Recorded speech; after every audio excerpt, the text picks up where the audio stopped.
শীতকালীন দলবদলে Leicester city থেকে দাঁড়িয়ে শেফিল্ড ইউনাইটেডে পাড়ি জমিয়েছেন হামজা চৌধুরী। প্রিমিয়ার লিগের ক্লাবটি থেকে হামজাকে উড়িয়ে আনতে অবশ্য শেফিল্ডকে খরচা করতে হয়েছে বড় অর্থই। ফুটবল ভিত্তিক ওয়েবসাইট গোলের তথ্য মতে শেফিল্ডের সর্বোচ্চ বেতন পাওয়া ফুটবলার বর্তমানে হামজাই। শেফিল্ড বড় অর্থ হামজার পেছনে খরচা করলেও হামজা তার প্রতিদান দিচ্ছেন প্রতিটা ম্যাচেই।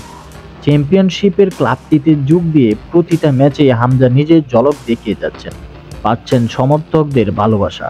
তেমনি হয়ে উঠেছেন শেফিল্ড কোচ ক্রিস ওয়েল্ডারের আস্থার প্রতীক। গোল বলছে, চুক্তি অনুযায়ী হামজা শেফিল্ড থেকে মৌসুমে পাবেন 2.6 মিলিয়ন পাউন্ড, যা টাকার হিসেবে প্রায় 40 কোটি টাকা। হামজার পরে শেফিল্ডের দ্বিতীয় সর্বোচ্চ বেতন পাওয়া ফুটবলার সাবেক আর্সেনাল ডিফেন্ডার রব হোল্ডিং।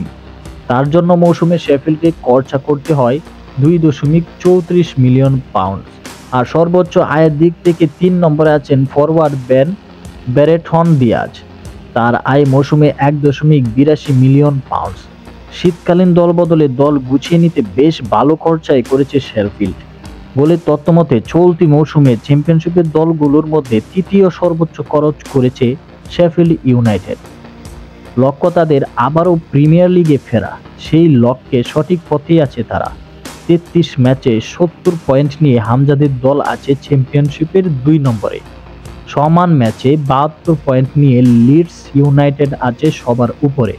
টেবিলে প্রথম 2 দল সরাসরি চ্যাম্পিয়নশিপ থেকে জায়গা পাবে প্রিমিয়ার লিগে।